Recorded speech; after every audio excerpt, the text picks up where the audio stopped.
Hello बच्चों, कैसे हैं आप लोग? अच्छे होंगे, इसीलिए वीडियो भी देख रहे हैं। तो आज देखेंगे हम लोग कक्षा 10 गणित वास्तविक संख्या एक्सरसाइज 1.2 का तीसरा प्रश्न। प्रश्न का बोलना है, अभाज्य गुणनखंड विधि द्वारा निम्नलिखित पूर्णांकों के एलसीएम और एचसीएफ ज्ञात करना है। तो अभाज्य करते हैं 12 का। सबसे पहले 12 का अभाज्य करते हैं। तो 2 से जाएगा 2 छक 12, फिर 2 से 2 तिया 6, फिर 3 से 3 एका 3। इस तरह से हम लोग का 12 जो है 2 गुना 2 गुना 3 से गया। आगे देखेंगे हम लोग 15 नंबर 15 का अभाज्य करते हैं। तो 3 से जाएगा 3 पचे 15 और 5 खुद से जाएगा 5 एका 5। तो इस तरह से हम लिखेंगे यहाँ पर 15 जो है सो 3 गुना 5 का अभाज्य है। अगला है 21, किस से जाएगा? तो देखेंगे 3 सते 21, फिर 7 से जा रहा है 7 एका 7। तो इसलिए करेंगे 21 इक्वल टू 3 गुना 7। तो आगे हम लोग देखेंगे, इसलिए 12, 15 और 21 का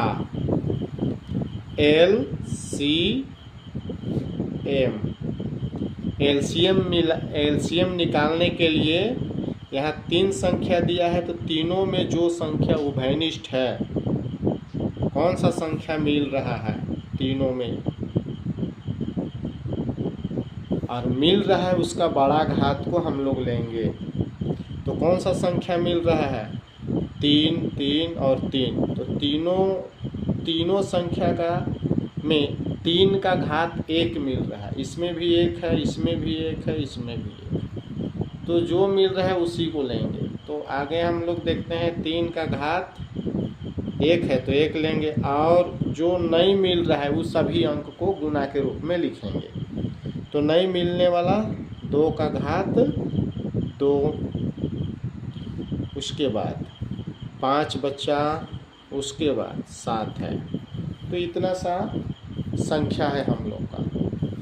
इसको हम लोग क्या करेंगे? गुना कर देंगे। तो 3 गुना 2 गुना 2 गुना 5 गुना 7। इसको गुना करने पर कितना होगा उसको आगे देखते हैं। तो इसको गुना करके देखते हैं। 5 दूना 10 दूना 20 तिया 60, 60 गुना 7। तो 7 छक 42, 420। तो 15, 12 और 21 का एलसीएम 420। आप देखेंगे 12, 15 और 21 का HCF बराबर HCF निकालने के लिए हम लोग क्या करते हैं? यहाँ पर 1 2 3 है तो वो फॉर्मूला नहीं लगेगा। तो तीनों में मिलने वाला कम घात, तो तीनों में कौन सा संख्या मिल रहा है? तीनों में 3 मिल रहा है। कम घात कितना है? 1 ही है, सबका घात 1 है। तो जो संख्या मिल रहा है उसका कम घात होना चाहिए। 3 का घात 1 तो लिखेंगे मात्र 3, इसलिए आंसर 3 ही होगा हम लोग का HCF। अगला जो प्रश्न है इसी का तीसरा नंबर का प्रश्न जो है, अगला नंबर वह है दूसरा नंबर 17, 23 और 29। इसको अभाज्य गुणनखंड विधि द्वारा इसका पूर्णांकों के एलसीएम और एचसीएफ निकालना है। ये प्रश्न बोल रहा है। तो 17 का निकालते हैं। तो 17 किससे जाएगा? खुद 17 से जाएगा। 17 का 17, इसलिए लिखेंगे 17 बराबर 17 का घात 1 गुना खुद का 1। आगे देखेंगे 23 है तो 23 किससे जाएगा, खुद 23 से जाएगा, 23 एका 23, इसलिए लिखेंगे 23 जो है खुद 23 से जा रहा है और 1 से। उसके आगे लिखेंगे हम लोग 29, 29 जो है किससे जाएगा, खुद 29 से जाएगा, तो 29 एका 29, इसलिए लिखेंगे 29 बराबर 29 गुना 1। अब देखेंगे हम लोग, इसलिए 17, 23 एवं 29 का LCM बराबर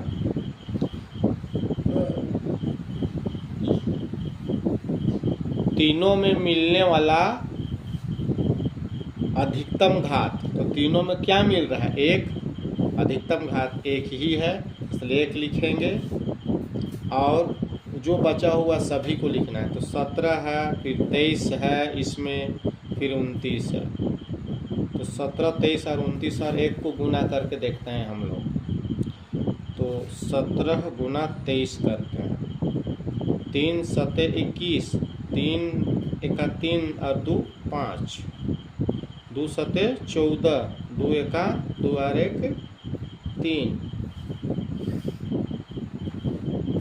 1 5 4 9, 3 के 3। अब कितना से जाएगा, फिर 29 से करते हैं, 9 एका 9, 9 9 81 के 1 हाथ में 8, 9 2 18, 9 तिया 27 और 8 35, तो 35 पूरा लिख देंगे। अब 2 से करेंगे, 2 एका 2, 2 9 18, 2 तिया 6 और 1 7, तो करेंगे 9 2 और 1 3, 8 5 13, हाथ में 1, 7 3 10 और 11, तो इसको हल करने पर 11 33 9 इतना आ जाता है LCM। और इसका निकालेंगे HCF, 17, 23 और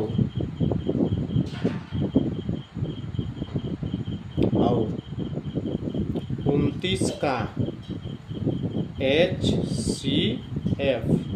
HCF निकालने के लिए रूल है, यहाँ 3 अंक है, 17 23 और 29, तीनों में मिलने वाला कम घात। तो तीनों में मिलने वाला कौन सा है, कौन सा संख्या उभयनिष्ठ है जो तीनों में मिल रहा है, एक तीनों में मिल रहा है और कम घात इसका एक ही है, इसलिए आंसर HCF 1 होगा। तो इसका आंसर 1 होगा और LCM 12339 होगा। तो इस तरह से आप लोग को समझ में आ गया होगा। अगर समझ में आ गया है तो लाइक सब्सक्राइब कीजिएगा और बेल आइकन को दबाइएगा। धन्यवाद।